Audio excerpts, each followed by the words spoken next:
খাজা বাবা নাম গেল হইয়া, মায়ের বাবা জিয়ের বাবা বাবার বাবা রইয়া, বাবাই কয় মায়ে কয় বইনেও কয় বাবা, এইখানেতে সত্যি কথা আমায় একটা কবা, এইখানেতে প্রশ্ন করি ওরে গুণের ভাই, বাবাই বাবা মায়ে বাবা কেমন হইল তাই।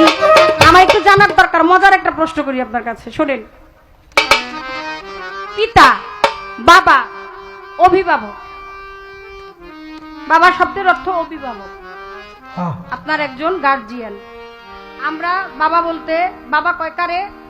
দেওয়ান বাবলি সরকার, বাবুল সরকারের ওরসে আসছে, তার জীবনে সংসারাদি জীবন যাপন করে সন্তান জন্ম দিছে। আমি আগে যখন বিয়ের আগে যাইতাম তখন আমারে জিজ্ঞেস করতো কার মেয়ে এটা, যখন নাম পরিচয় ছিল না। আমি বলতাম যে এরা বাবুল সরকারের মাইয়া।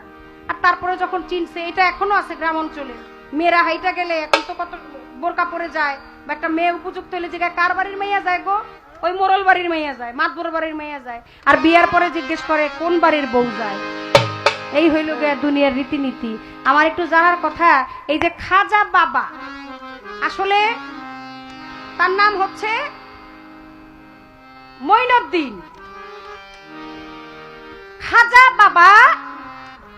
আমি দলিল পড়ে যেখানে যা দেখতে পারলাম, হিন্দু, মুসলমান, বৌদ্ধ, খ্রিস্টান, খাজা বাবার দরবারে গেলে সকল ধর্মের মানুষ যায়, কোন ধর্মের মানুষ, এবং নারী এবং পুরুষের কোনো ভেদাভেদ নাই।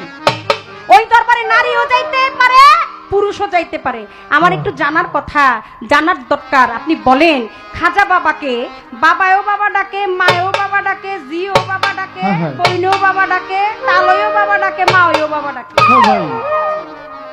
যদি আমি কুল মাকলুকা তিতারে বলে সেই দিকে তো কথা অন্যদিকে চলে যাবে, কিন্তু আমি যে জায়গাটা জিজ্ঞেস করতে চাই যে আমার মা আর আমি যে যদি একজনের বাবা ডাকি, তাহলে আমার মার আর আমার সম্পর্কটা হয় কি? সেখানে আমি সমাজের চোখে দোষী হয়ে গেলাম, আমার সম্পর্ক রইল না, আমার বন্ধন ছিন্ন হয়ে গেল। আর খাজা বাবা, তাকে বাবা ডাকতে হবে, সে জগতের বাবা, ওইখানে যদি আমি বাবা না ডাকি তাহলে আমারও ভজনা হইল না।